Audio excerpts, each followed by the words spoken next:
Bonjour, ravi de vous accueillir dans Lumière intérieure. Cette semaine, j'ai la joie d'accueillir un réalisateur et auteur de BD prolifique et talentueux. On lui doit notamment Le Chat du Rabbin, Petit Vampire, tous deux portés à l'écran. C'est le cas également du biopic Gainsbourg. Vous l'avez sans doute reconnu, Johann Sfar est avec nous. Merci d'être avec nous, Johann Sfar. Nous sommes ravis de vous recevoir. Merci. Dans Lumière intérieure, sur KTO, à l'occasion de votre dernier ouvrage, votre dernier roman graphique. Je disais tout à l'heure en plaisantant qu'il a la taille d'une Bible, puisque c'est quand même 560 pages environ. Il est juste à côté de vous. Il faut dire qu'il n'y a pas si longtemps, vous aviez également sorti un ouvrage de 400-500 pages, Nous vivrons, qui était né du 7 octobre 2023 à la suite de ces massacres perpétués par le Hamas en Israël. Alors là, vous revisitez, est-ce qu'on peut dire une obsession, les Juifs. Que faire des Juifs? Cette question qui traverse quand même votre œuvre. Ce dernier ouvrage est-il un cri d'espoir, un cri de désespoir, puisqu'on sent une certaine mélancolie, ou une urgence absolue? Une grande partie de mon travail, vous avez raison, a toujours tourné autour de l'identité juive, la spiritualité juive, les relations intercommunautaires. Je le faisais dans un grand confort parce que ce sont des sujets que j'ai toujours trouvés plaisants et inspirants. Bon, depuis le 7 octobre, il y a une espèce de pression extérieure pour que les Juifs prennent la parole, se définissent, malheureusement parfois se réduisent à cette identité. Moi j'ai grandi dans le bonheur des identités multiples, j'ai la chance d'avoir une famille qui du côté maternel vient d'Ukraine, du côté paternel d'Algérie, je suis un enfant de la laïcité républicaine française, enfin bon, et après le 7 octobre il y a eu une réduction à l'identité juive et il m'est paru nécessaire d'y répondre par la tendresse, par un roman, par de l'humanité, par le récit. Les gens ne s'en rendent pas compte, mais dans Mon Chat du Rabbin, il y a un personnage qui n'est pas juif, c'est le chat. C'est un petit bonhomme qui est dans une famille juive et il découvre, bon, je crois que c'est le cas de chacun d'entre nous, on découvre avec étonnement. Et il essaye de s'initier. Absolument.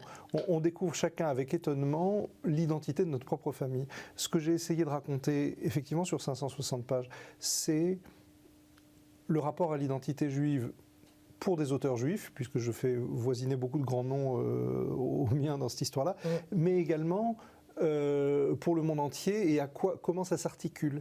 Et j'essaye de donner des pistes de travail, des pistes de réflexion à mes lectrices et mes lecteurs sur un sujet que de moins en moins de gens maîtrisent, y compris parmi les Juifs. Je mesure à quel point l'ignorance est immense dans ce domaine, à commencer par ma propre ignorance, et il m'a paru utile d'en faire un roman dans lequel l'émotion a une grande part, mais qui tout de même, j'espère, véhicule un petit contenu historique, tout ça. Ah oui, on apprend beaucoup de choses, effectivement, sur cette histoire millénaire. Alors ce questionnement millénaire, que faire des Juifs, qui transparaît à travers tout l'ouvrage, avez-vous trouvé une réponse? Et il y en a une, en fait. Oui, il y a plusieurs questions. Il y a la question de redéfinir le judaïsme par rapport à ce que nos parents nous ont transmis. Moi, mon père m'avait dit de manière très simple, juif c'est une religion, par rapport à ça, par ailleurs on est citoyen français, et puis c'est tout. La réalité, c'est que ça ne résiste pas à l'examen. Les Juifs, c'est un peuple de l'âge du bronze qui a traversé les temps, une part de l'identité juive relève du religieux, mais il y a aussi malheureusement une part ethnique, puisque les nazis nous ont reproché notre physique. Il y a heureusement une part culturelle, une part littéraire. Donc c'est une histoire complexe, et par temps de paix, on a le droit d'être incohérent. On n'est pas obligé de choisir entre tous ces aspects. Ce qui me terrifie dans les périodes de tension, c'est qu'on nous somme de définir et d'être cohérent, et moi je refuse de mettre un point final à la réflexion sur le judaïsme. Donc ça c'est l'aspect plaisant du livre. Ensuite, l'aspect moins plaisant, c'est la haine, c'est l'agressivité qu'ont suscité les populations juives depuis l'aube des temps. On est bien obligé d'essayer d'y trouver une explication. Ce que m'explique Jonathan Ayoun, qui a fait ces 4 heures formidables de reportage sur l'histoire de l'antisémitisme. Et c'est très facile, le monde chrétien s'y est habitué, le monde oriental refuse de faire cet examen. Dans la mesure où la tradition chrétienne et la tradition musulmane sont nées du judaïsme, il y a eu une nécessité dès le début à s'identifier, j'allais dire le rapport au père, à s'identifier par rapport aux Juifs. Donc il a fallu, dans de nombreux cas et en période de crise, expliquer que les Juifs avaient tort et justifier. Et ça, c'est pourquoi je suis très à l'aise quand je parle dans le monde chrétien, parce qu'il y a une haute connaissance de ces sujets. Donc on est, si je voulais le dire de manière très provocante, quand un catholique aujourd'hui est antisémite, il le fait exprès. Donc c'est de plus en plus rare. Vous l'écrivez d'ailleurs. À l'inverse, dans des milieux qui n'ont aucune connaissance de cette histoire, je pense aux milieux d'extrême gauche, je pense à des jeunes gens issus de familles orientales qui disent « Ah mais on a toujours été tellement heureux ensemble dans le Maghreb ». C'est pas vrai du tout. Et j'essaye, sans culpabiliser quiconque, c'est pas mon but, j'essaye d'amener des faits historiques, d'amener de grands écrivains, que ce soit Albert Londres, que ce soit pour parler de ce qui est finalement une histoire commune. Il me semble... Une chose aussi que j'ai découverte, je ne le savais pas. J'ai vu ces formidables émissions sur l'affaire Dreyfus sur France Inter. Il y a 4 heures de Philippe Collin, formidable reportage. On oublie que ceux qui attaquaient le capitaine Dreyfus attaquaient également la République, qui était très jeune. Et en général, quand on s'en prend aux Juifs dans une société, c'est pas uniquement après eux qu'on en a. On essaye de détricoter une espèce de bien commun, une espèce de paix civile.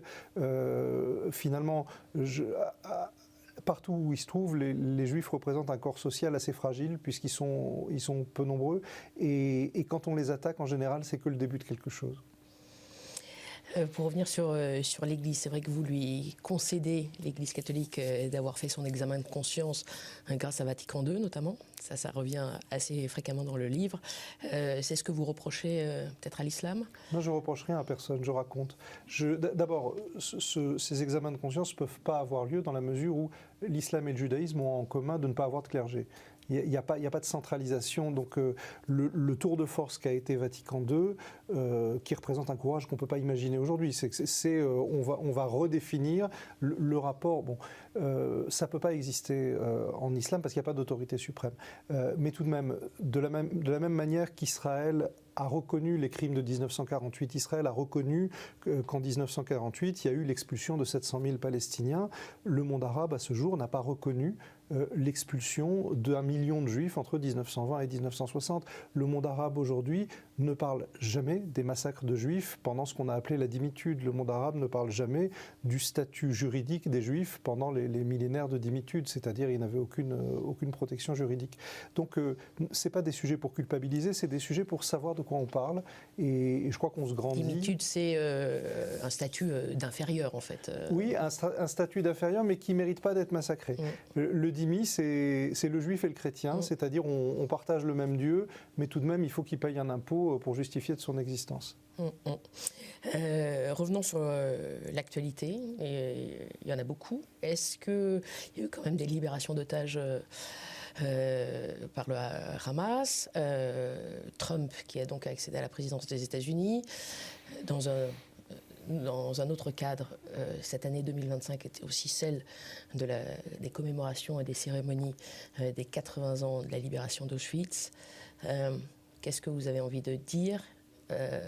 Ce sont des faits différents, mais bon, en lien quand même avec. Oui, moi j'essaye de chercher des motifs d'espoir.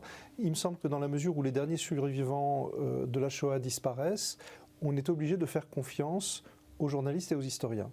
Donc on est obligé de prendre de plus en plus au sérieux, j'allais dire, le travail de sciences humaines, le travail de transmission, qui va être forcément une transmission intellectuelle.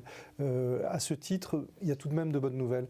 Dès que des ouvrages sont publiés sur l'histoire du XXe siècle, ils ont un immense succès. La bande dessinée y a pris sa part.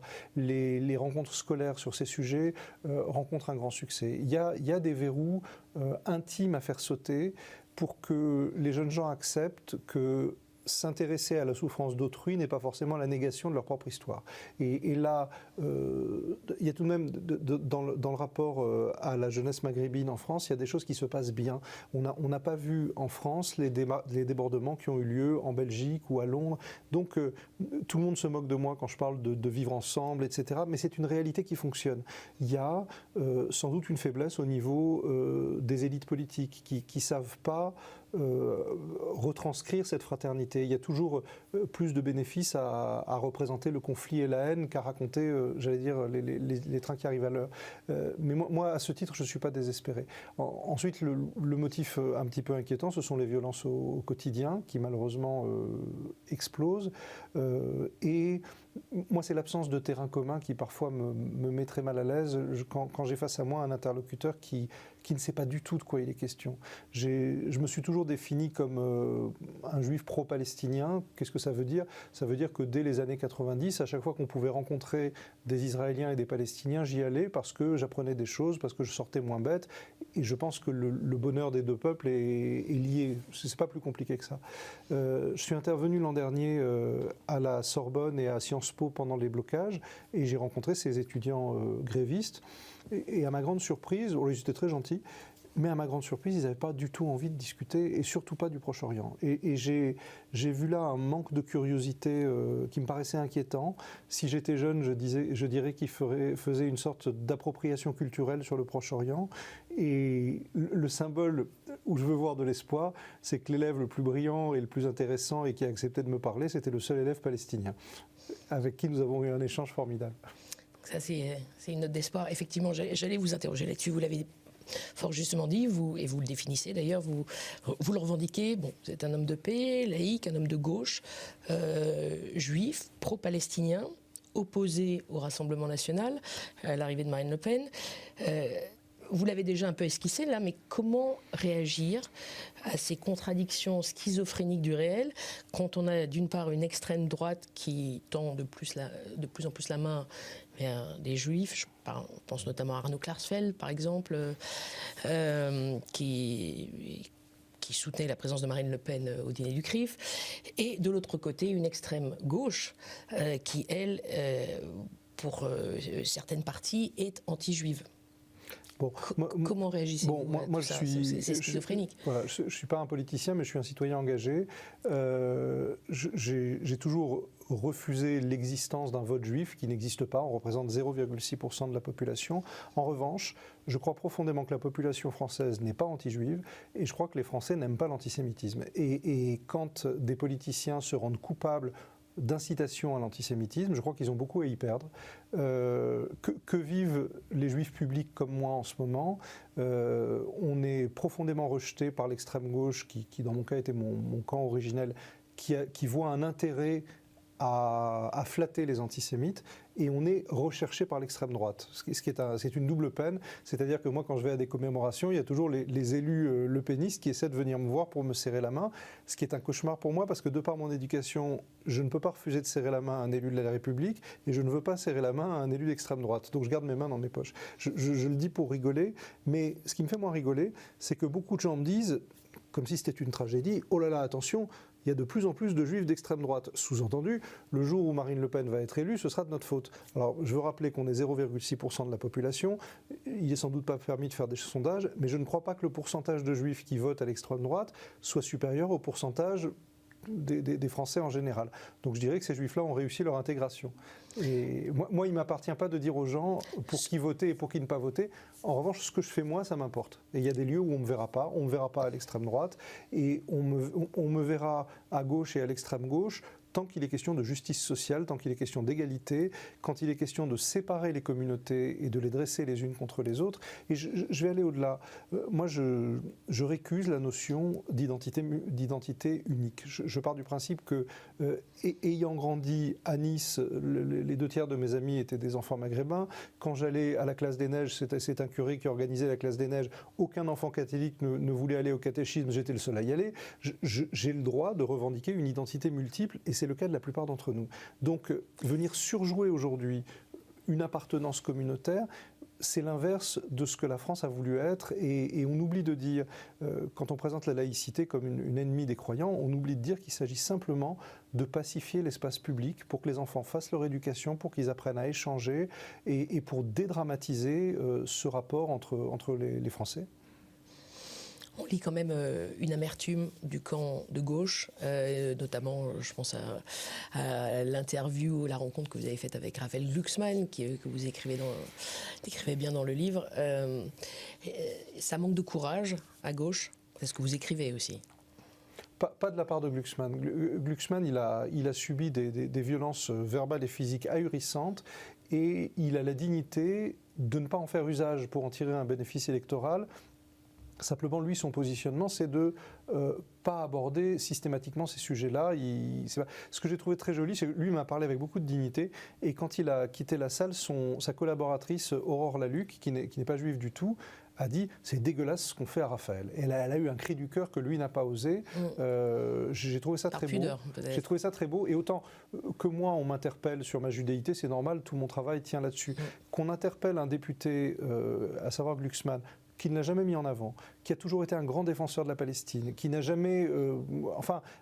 je ne vois pas en quoi, s'il n'était pas juif, ça changerait quoi que ce soit dans son action politique. Qu'on vienne le chercher là-dessus, c'est particulièrement inquiétant.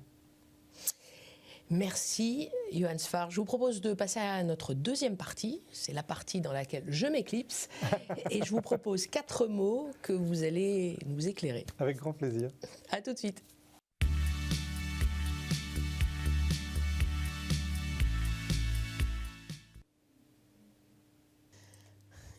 Johann Sfar, est-ce que vous êtes bien depuis tout à l'heure? Je suis très bien. Bon.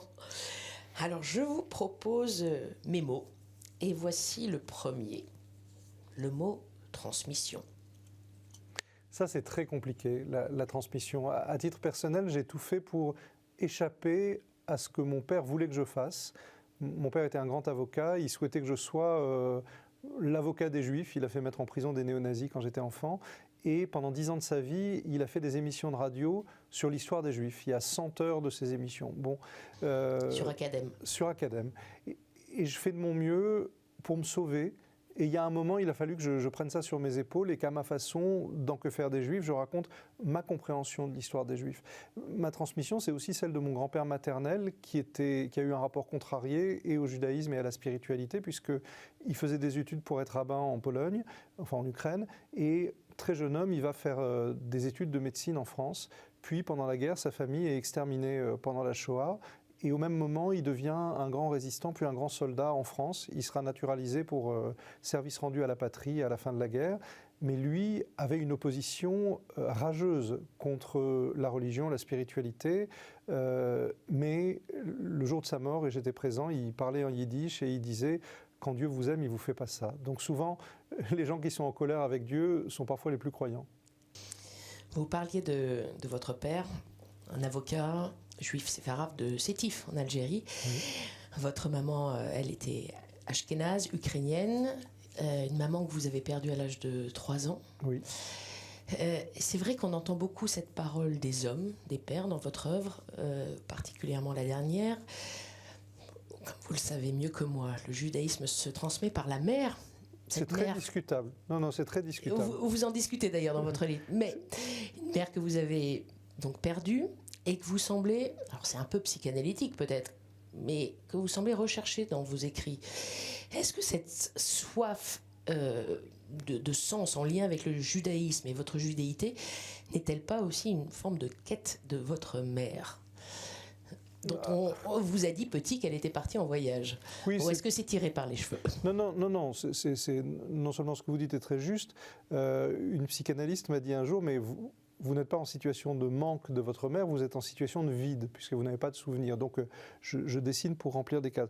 Ça a amené aussi chez moi une défiance vis-à-vis de l'enseignement religieux, puisque j'ai été élevé, comme tous les enfants monothéistes, dans l'idée que Dieu récompense et Dieu punit.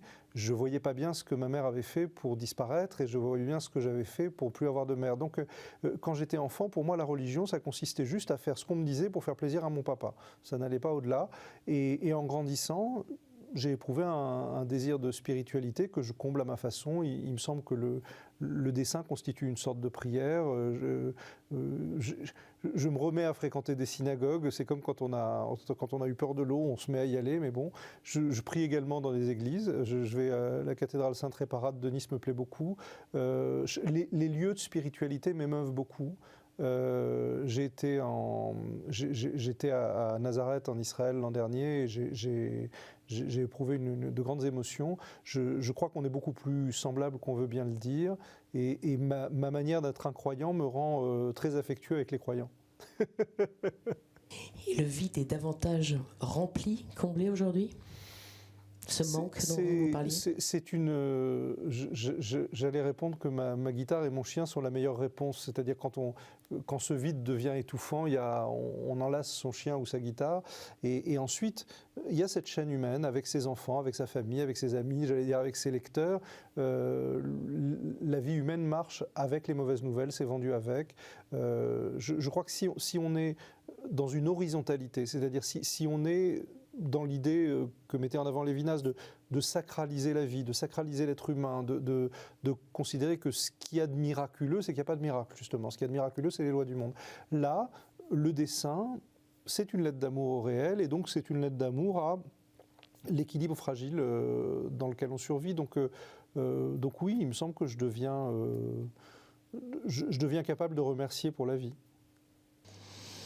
Est-ce que vous pensez qu'il y a un devoir de transmission, comme il doit y avoir un devoir de mémoire? Non, moi je crois qu'il faut fuir les devoirs.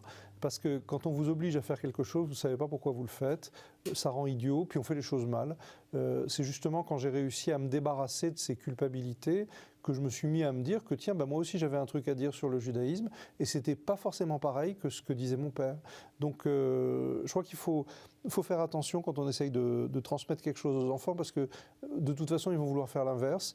Donc mieux vaut raconter, et ils prendront la place qu'ils voudront par rapport à ça. On est souvent surpris par ce que les enfants souhaitent faire. Je ne suis pas du genre à croire au dessein divin, mais tout de même, quand on voit le récit d'une famille, ce que deviennent les gens, c'est toujours surprenant et c'est toujours très bien écrit. Je veux dire, si Dieu existe, c'est un très bon scénariste quand on observe les familles. Et justement, quelle part de transmission ont-ils pris vos enfants? Vous en avez 3. Alors, avant tout, la maman de mes aînés est catholique, et on a eu à cœur de ne pas imposer de religion. On a toujours fait toutes les fêtes de manière très, très joyeuse. Mon ex-beau-père était spécialiste du monde créole, donc on avait une crèche de Noël où tout le monde était noir, on trouvait ça formidable. Et la mère de mon petit garçon actuel vient d'une famille protestante. Et il me semble que quand on n'impose rien, le syncrétisme va de soi. Il me semble que tout ça n'est pas incompatible. Moi, je me sens à l'aise dans tous les temples, je dois dire, tant que j'y sens de la bienveillance. Qu'il faille y mettre son chapeau ou l'enlever ne fait pas une immense différence à mes yeux. Si, j'ai une belle histoire à vous raconter. Il y a de longues années, j'ai été récompensé en la cathédrale d'Angoulême du prix œcuménique de la meilleure bande dessinée religieuse de l'année. Voilà. J'étais un peu embêté, et j'ai dit à l'évêque qui m'a remis ce prix, écoutez, pour le chat du rabbin, j'ai dit écoutez, je suis très embêté parce qu'il y a une supercherie, vous êtes en train de remettre ce prix à un auteur qui ne sait pas s'il est croyant ou pas. Et là, ils m'ont répondu, je vous félicite, il y a une seule chose que nous avons en horreur, ce sont les certitudes. Et j'ai trouvé ça très beau. Eh oui, douter. Voilà, le doute. Toujours douter. Voici à présent le deuxième mot, Johan. C'est le mot pardon. Ah. Alors, ça m'intéresse beaucoup. C'est comment fonctionne comment recherche-t-on le pardon d'une religion à l'autre? Et c'est pas exactement le même logiciel.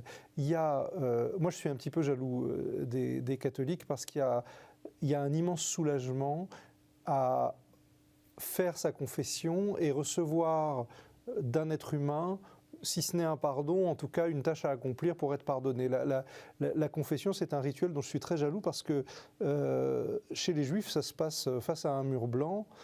Et à force de dire c'est entre Dieu et toi, ça se passe vraiment face à soi-même. Donc le rituel est assez différent. Il y a une façon juive de savoir qu'on est coupable, le moment de Kippour en particulier, pendant lequel on évoque toutes les fautes qu'on a sans doute commises dans l'année. Le grand pardon. Voilà, et on ne sait pas si Dieu va nous inscrire ou pas dans le livre de la vie. C'est-à-dire qu'on ne sait pas si on va survivre à l'année qui vient. Et c'est un rapport très intéressant. C'est un grand lieu de différence entre les catholiques et les juifs. C'est la façon dont on parle de nos fautes, la façon dont on est, comme on disait quand on voit le tableau du Gréco, l'enterrement du comte d'Orgas, ensimismado, on est face à nous-mêmes.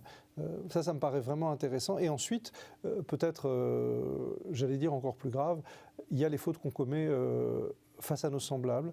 Moi, je ne sais pas si je suis un moraliste, mais en tout cas, l'éthique m'importe beaucoup. Le fait de savoir si, un peu comme les docteurs qui disent avant tout ne pas nuire, le fait de savoir si mes actions ou mes mots ont pu blesser. En tant qu'auteur, c'est un grand sujet à chaque fois que je prends la parole, parce que je peux le faire de manière véhémente. J'essaye toujours de me demander si mes mots ont amené à la paix. Si mes mots, en sachant que rien ne sert à rien, Hugo Pratt disait il faut avoir le désir d'être inutile, mais enfin tout de même, je m'efforce quand je prends la parole, même si je le fais avec colère, je m'efforce de ne pas dire des mots qui vont amener à la haine, qui vont amener au conflit. C'est pas facile. Vous parlez à quelqu'un qui est rarement content de lui-même. J'essaye d'être heureux, mais je ne me pardonne pas grand-chose. Oui, vous avez l'air exigeant. Je ne sais pas, anxieux. Anxieux. Il y a 2 sages juifs qui sont contemporains du Christ, à tel point qu'on se demande si Hillel et Jésus ne sont pas la même personne, en tout cas la même obédience. Il y a toute une partie juive, on dit toujours Hillel et Shammai. Shammai, c'est celui qui ne pardonne pas, Hillel, c'est celui qui pardonne. Et ça, dans tous les enseignements religieux, on retrouve ça. Je le fais dans le chat du rabbin, quand j'ai mon rabbin qui est gentil comme tout, et le rabbin du rabbin qui est extrêmement rigoriste. Dans tous les courants religieux, et j'allais dire dans tous les catéchismes, vous allez trouver un prêtre qui est gentil comme tout et qui vous accueille les bras ouverts, et un autre qui vous dit que tout est grave. Et je crois que ça c'est assez commun à tous les enseignements. Bad cop et good cop. Oui. Allez, sans transition, quoique vous avez évoqué ce mot-là tout à l'heure, le mot paix, mais là je vous propose, on va plus loin avec le mot shalom. Oui, shalom, c'est exactement la paix, mais c'est également bonjour. Oui. C'est-à-dire que quand on dit shalom, ou en arabe salam, on souhaite la paix à son interlocuteur. On montre sa main pour une raison très simple, c'est pour montrer qu'on n'a pas d'arme dedans. Et ça ne va jamais tout seul. Quand on voit arriver un type sur une route, on lui dit shalom aleichem, bonjour à vous, au pluriel. C'est très bizarre parce que normalement en hébreu, on dirait shalom lecha, la paix pour toi. Shalom aleichem, la paix pour vous. Pourquoi ils sont plusieurs, même quand il est tout seul? Parce qu'on dit qu'un homme chemine jamais seul, et que si sa femme ou si son mari n'est pas là, si c'est une femme, il y a un ange du sexe opposé qui l'accompagne. Ça veut dire que le rapport, un point commun passionnant entre le judaïsme et le christianisme, c'est qu'on se définit tous très fièrement comme des monothéistes. En fait, nous sommes des monothéistes avec des tas de bouts de polythéisme à l'intérieur. Je ne vais pas vous expliquer la Sainte Trinité, mais enfin, chez les Juifs, ce shalom aleichem, ça veut dire qu'un type tout seul ou une femme tout seul, ben en fait, c'est 2 personnes. Et ça veut dire que l'esprit dialectique est là dès le début. Et peut-être que c'est là qu'il faut chercher la paix aussi, c'est la paix avec la voie avec laquelle on chemine. Donc, et d'ailleurs, c'est un aspect récurrent de mon ouvrage « Que faire des Juifs ». Il y a l'aspect le plus évident, c'est l'aspect topologique, c'est dans le monde où on est, de manière sociale, comment on va s'en sortir, comment on va survivre. Mais c'est également qu'est-ce qu'on va faire avec son juif intérieur. Et là, c'est une question qui ne se pose pas qu'au lecteur juif. Ça se pose à chaque lectrice ou lecteur de culture monothéiste qui doit dialoguer en permanence avec l'hébraïsant qui est en lui ou qui est en elle. Et faire la paix. Bien sûr. Ou alors poursuivre la discussion. Moi, je ne suis pas contre la dialectique, je ne suis pas contre la dispute. Ce qui m'ennuie, c'est quand le dialogue n'a plus lieu. La paix, ce n'est pas forcément le bout du chemin, ça peut être aussi un mouvement. Par exemple, ça se voit, je suis en léger surpoids, j'adore déjeuner. J'adore, après m'être disputé sur les réseaux sociaux qui sont un enfer, déjeuner avec quelqu'un, prendre un verre avec quelqu'un, avant même de se mettre des idées dans le visage. Je leur dis souvent, je n'ai pas perdu un seul ami musulman après le 7 octobre, parce que tout le monde s'imagine que tout le monde se dispute. Au lendemain du 7 octobre, les premières personnes qui m'ont appelé sont des amis musulmans qui ne m'ont pas du tout parlé de l'actualité. Ils m'ont dit « Comment vas-tu ?» Et sur ce dialogue, en tout cas ce qui est certain, c'est que la paix, ça ne se fait pas tout seul. La paix, ça se fait... C'est dur, il faut du courage. Tiens, j'ai mis une citation au début, je l'aime beaucoup, d'un grand rabbin. Il a dit, je ne sais pas où, voilà, Rabbi Nathan, il a dit « Qui est le héros véritable? Celui qui de son ennemi fait un frère ». C'est-à-dire que pour faire la paix, il faut accepter de parler avec des gens qui sont parfois en profond désaccord avec nous. La voie de la réconciliation et de la paix, c'est la parole au fond, la communication. L'échange. Oui, et c'est un chemin, et c'est pas quelque chose qui attend un point final. Moi, je suis très attaché, puisque je m'inscris dans ce dialogue interreligieux depuis toujours, je suis très attaché à un programme dont le nom m'échappe, qui consiste dorénavant, quand quelqu'un veut devenir prêtre, que ce soit un prêtre protestant, catholique, juif ou musulman, il y aura un bref cursus commun, pendant lequel chacun ou chacune devra assister à un office religieux, j'allais dire de la religion du voisin. Et d'abord, on trouve beaucoup de similitudes. Et ensuite, le fait de savoir que la nouvelle génération de prêtres qu'on croisera en France auront eu une étude commune, moi, ça me remplit d'espoir. Plus prosaïquement, que pensez-vous de la paix dans le monde, l'état de la paix dans le monde aujourd'hui? Non, j'ai pas de très grandes idées. Ce que j'ai fait dans cet ouvrage, c'est d'interroger beaucoup d'Israéliens, des étudiants, mais également un soldat, sur leur espoir, sur ce qu'ils faisaient là. Ce qui m'a beaucoup frappé, c'est que certains d'entre eux sont tellement anxieux, tellement désespérés qu'il n'y a pas la capacité à se projeter dans un avenir, même à l'imaginer politiquement. Il y a souvent l'idée que cette région est en guerre sans discontinuer depuis l'âge du bronze, ce qui est partiellement faux. Mais il y a tout de même une chose qui revient en commun, c'est l'idée que tout le monde a l'intérêt à cette paix. Tout le monde a intérêt et la certitude aussi que Israéliens et Palestiniens tout seuls n'y arriveront pas. En revanche, s'il s'agit d'un courage régional, moi je crois beaucoup à la montée en puissance de l'empowerment saoudien, parce que l'Arabie saoudite a intérêt à la paix, c'est un pays qui est très puissant et qui a décidé manifestement d'aller dans cette direction. On voit bien que quand la paix a été signée entre Israël et la Jordanie, entre Israël et l'Égypte, c'est une paix durable. Donc comme tout le monde, je me borne à espérer que cela advienne. Et il y a eu effectivement les accords d'Abraham aussi en 2020 avec les Émirats arabes unis aussi qui se sont enjoints dans ce concert de paix et Bahreïn avec Israël. Voilà. Croisons les doigts pour que la paix advienne. Paix idéale ou objectif réaliste? Je ne sais pas, je ne suis pas géopoliticien. Moi, je fais des portraits, je vais rencontrer des gens, je vais les faire parler. Et il me semble que c'est l'intérêt de tout le monde. Voilà, Ensuite, oui, il y a une difficulté. Il y a une difficulté, c'est que quand on parle de Proche-Orient, tout le monde met un imaginaire tellement puissant, tellement symbolique, hérité de la Bible, ou j'allais dire de la Bible de chacun. Et moi, tout mon travail, c'est d'essayer de descendre vers le réel. C'est essayer de faire la part des choses dans notre éducation, entre ce qui vient de l'éducation religieuse qu'on a reçue, donc il y a une manière de surinterpréter l'héritage biblique sur le Proche-Orient, et de l'autre côté, redescendre vers l'humain, voir ce que c'est que la réalité des populations qui habitent cette région, quels sont leurs besoins, qu'est-ce qui les rendrait heureuses. Il est évident que quand Donald Trump arrive et agite la Bible en disant que grâce à ça, il va faire la paix au Proche-Orient, ça rassure personne. En tout cas, moi, ça ne me rassure pas. Je ne crois pas que le rôle de la Bible soit de devenir un cadastre. Allez, je vais vous proposer le 4e et dernier mot. Au-delà. Ça, c'est un sujet très intéressant, la mort. J'ai perdu ma maman avant l'âge de 4 ans et une grande partie de mon travail, enfin en tout cas la part la plus importante de mon travail, ce sont mes livres pour enfants. Peut-être celui qui me tient le plus à cœur, c'est Petit Vampire, puisque c'est l'histoire d'un petit garçon dont les parents sont morts, Michel, et d'un petit garçon dont les parents sont morts vivants, Petit Vampire. C'est-à-dire, en gros, il y en a un qui a pris conscience de la mort et l'autre pas encore dans cette histoire-là. Et on ne peut pas s'attaquer au chagrin d'un enfant qui a perdu ses parents ou qui a perdu un parent. En revanche, on peut travailler sur la douleur sociale qu'il y a à être orphelin. Et le lieu où la religion est le plus utile, selon moi, c'est la mort. Et on la rencontre malheureusement souvent dans un parcours de femme ou un parcours d'homme. Le moment où les prières me semblent le plus utiles, je ne dis pas qu'elles sont inutiles ailleurs, ce sont les obsèques, c'est le rite funéraire. Il m'est arrivé quelque chose de très embarrassant l'an dernier. J'ai perdu une cousine et je suis allé à ses obsèques à Nice et le rabbin était en retard.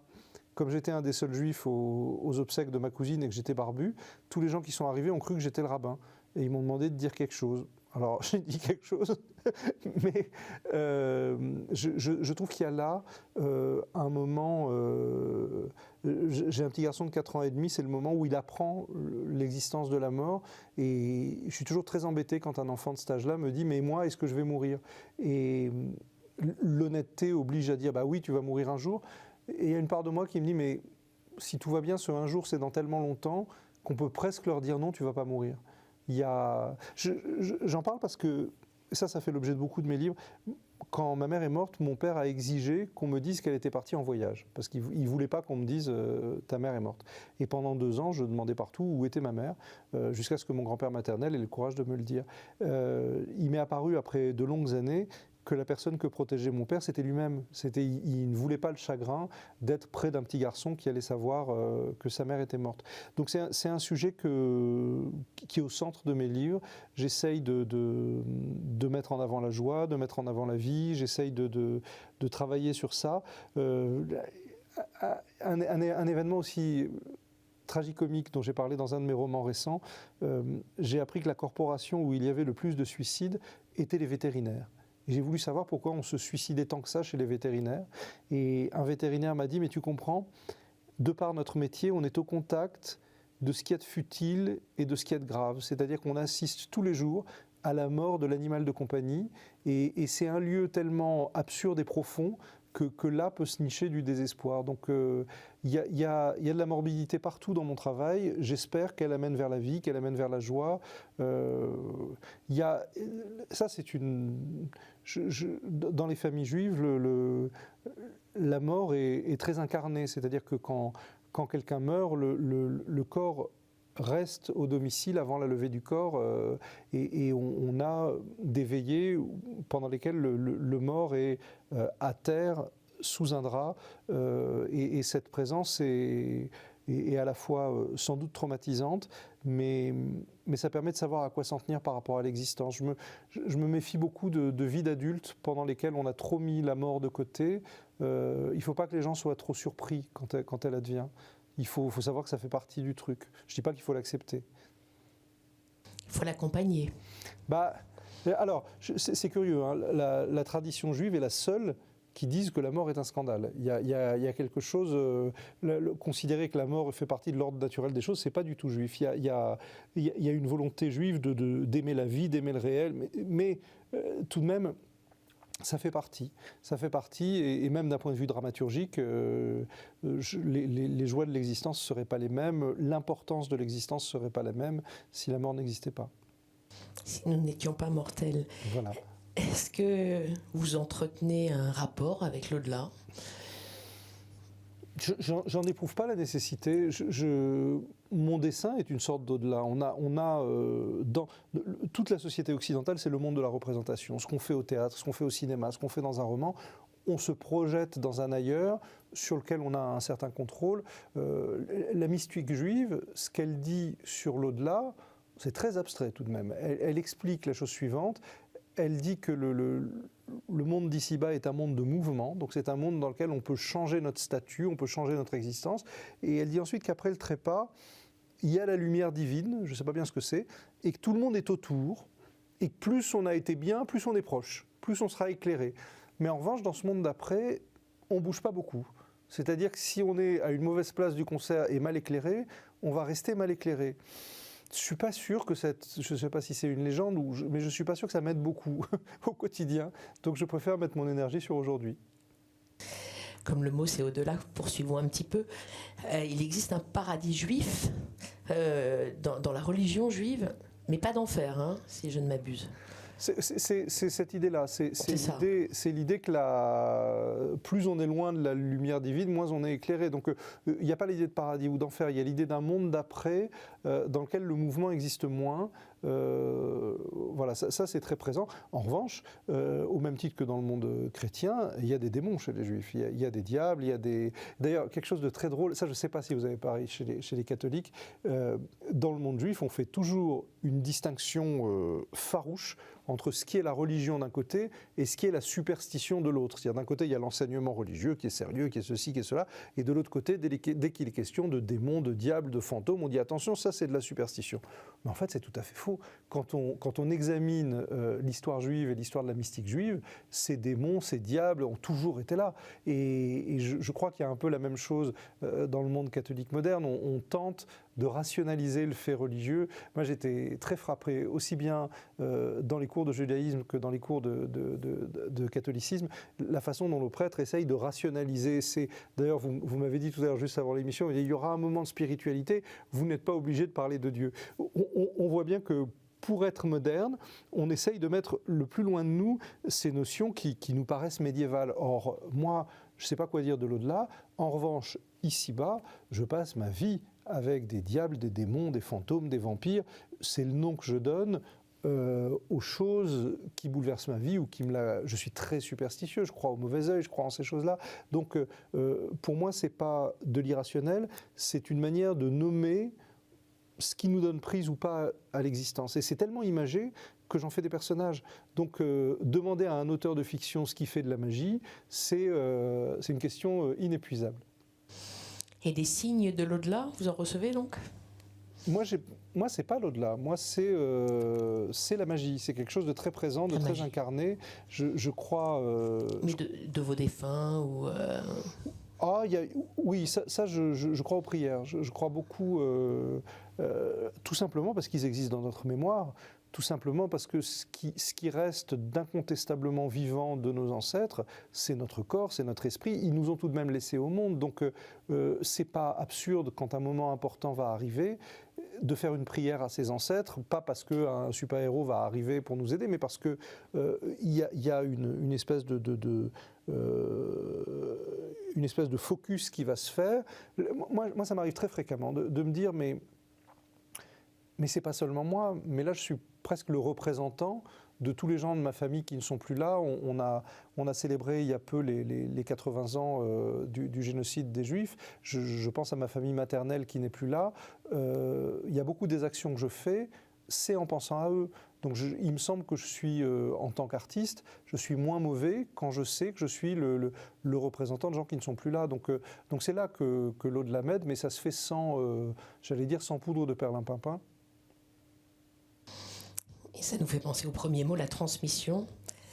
Est-ce que vous avez peur de la mort ? Non. Je suis pas... Moi, j'ai beaucoup peur pour les autres. Quand je me promène avec mes proches, j'ai toujours peur qu'ils se cassent la figure. Pour moi-même, non. Quand je me pique le doigt, j'ai très très peur. Il y a quelques années, j'ai été hospitalisé pour un Covid sérieux et on ne savait pas ce que ça allait donner. J'étais très surpris de voir que je n'avais pas peur. Je vais vous citer dans la même phrase Jean-Paul II, le rabbi Nachman de Braslav et Christian Estrosi, maire de Nice. Récemment, Estrosi me dit, mais quand des Juifs viennent me voir en me disant on a peur à cause de l'antisémitisme, Estrosi me dit, je leur dis n'ayez pas peur. Et Jean-Paul II disait ça aussi. Moi, je pense ça profondément. Je pense que dans la vie, on peut nous insulter, on peut nous frapper, on peut nous tuer, mais on ne peut pas nous obliger à avoir peur. Il y a une des images les plus bouleversantes, parce que les assassins ont filmé leur crime du 7 octobre, c'est cette dame qui tire la langue à ses assassins avant qu'ils la tuent, une dame d'une 60aine d'années. Ça répond aux photos qu'on a vues des camps d'extermination, qui étaient des photos prises par les nazis, où parmi les femmes et les enfants qui étaient photographiés, des femmes et des enfants tiraient la langue aux photographes. Et je crois que cette capacité à ne pas avoir peur, on l'a tous, et elle détermine une puissance qui est inimaginable. On l'a tous ou pas ? Ça se décide. Ça se décide. Ah, vraiment, ça se décide. Vraiment, pas avoir peur, ça se décide. Et pour finir, que pensez-vous de la réponse chrétienne au sens de l'existence ? Mais je ne la connais pas. Si, sauf à dire que les juifs, les chrétiens et les musulmans font partie de la même obédience, ce qui m'arrive de penser. Votre épouse est catholique, vous le disiez ? Ah non, ma femme est protestante. Mon ex-femme est catholique. Voilà, pardon. Non, mais vous connaissez bien les chrétiens, voilà. Même intimement. Franchement, la différence ne me saute pas aux yeux entre les catholiques, les juifs et les protestants et les musulmans. Vu du côté shintoïste, on est la même secte. Il y a une chose qui est indéniable et qu'on oublie un peu, c'est que le monothéisme est advenu pour essayer de répondre au désespoir grec, pour le dire autrement. Il y a dans le tragique grec, dans le polythéisme, la notion d'un être humain ballotté par des puissances aveugles. Tout, comme chez Descartes, tout peut s'arrêter d'un instant à l'autre. La réponse monothéiste, c'est, même s'il m'arrive de penser que c'est un mensonge, c'est dire que quelqu'un est là pour nous, c'est dire que les choses auront du sens, c'est dire que l'être humain, c'est pas rien. La difficulté dans le monde moderne, c'est, même quand on n'est pas croyant, de trouver des motifs pour s'opposer au nihilisme. Parce que le nihilisme, c'est Auschwitz. Le moment où rien n'a d'importance, où tout se vaut, ou machin, dans ce cas-là, pourquoi ne pas s'exterminer? Donc, être capable aujourd'hui d'amener quelque chose de différent du nihilisme sans faire appel à des croyances auxquelles peut-être le public n'adhérera pas, c'est une question collective et il me semble que la résoudre, c'est le salut de notre société. C'est voir actuellement des puissances inimaginables qu'ont ces géants de la technologie américaine qui en plus font partie du pouvoir politique et qui prétendent avec joie nous remplacer par des machines, nous dépasser par des machines. On voit bien les bénéfices pour la santé, on voit bien les bénéfices dans notre vie quotidienne, mais ça pose des questions. Si on est religieux, on va dire que c'est des questions religieuses, mais enfin si on est tout simplement humaniste, ça pose des questions de la place de l'humain. Et je fais partie des gens qui souhaitent que l'humain reste la mesure de toute chose. On vit une période où tout ça est mis sérieusement en danger, mais je n'ai pas les réponses. Merci beaucoup, Johan. Je reviens vers vous pour la conclusion. Merci. À tout de suite.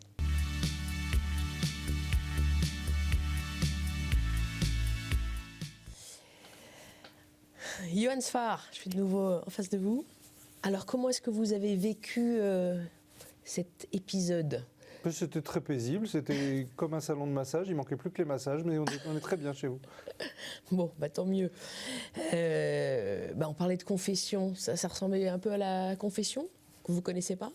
Non. Ou plutôt le cabinet de psychanalyse, ni l'un ni l'autre?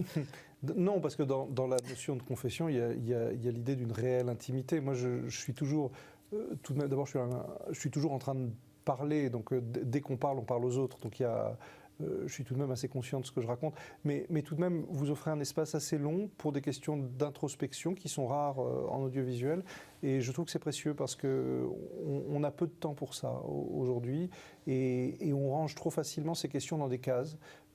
Justement, les ranger dans le domaine du religieux, c'est le meilleur moyen que les gens n'y passent pas de temps, ou en tout cas l'expédient.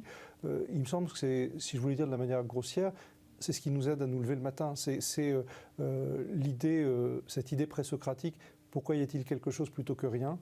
Donc, pour moi, combattre le nihilisme, c'est un combat valable. On a bien entendu.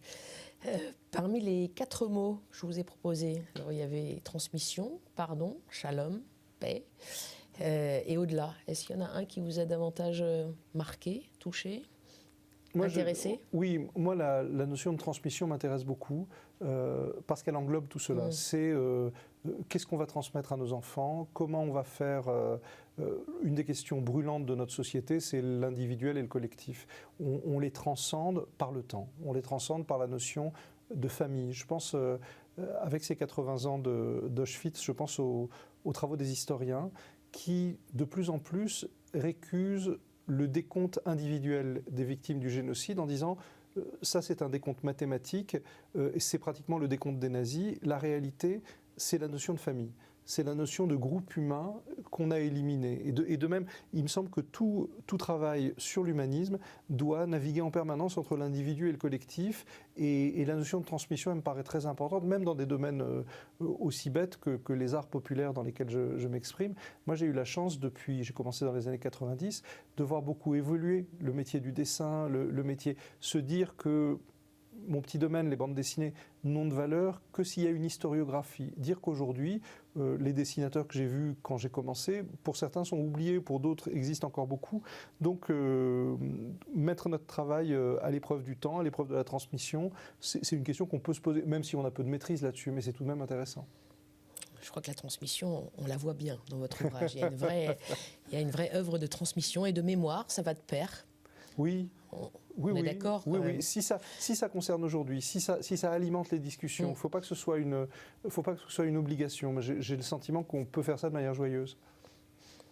Il y a de la joie, il y a de la réflexion, il y a de la mélancolie aussi dans ce beau livre que je vous recommande de lire. Une œuvre graphique, un roman graphique de quelques 600 pages avec des dessins.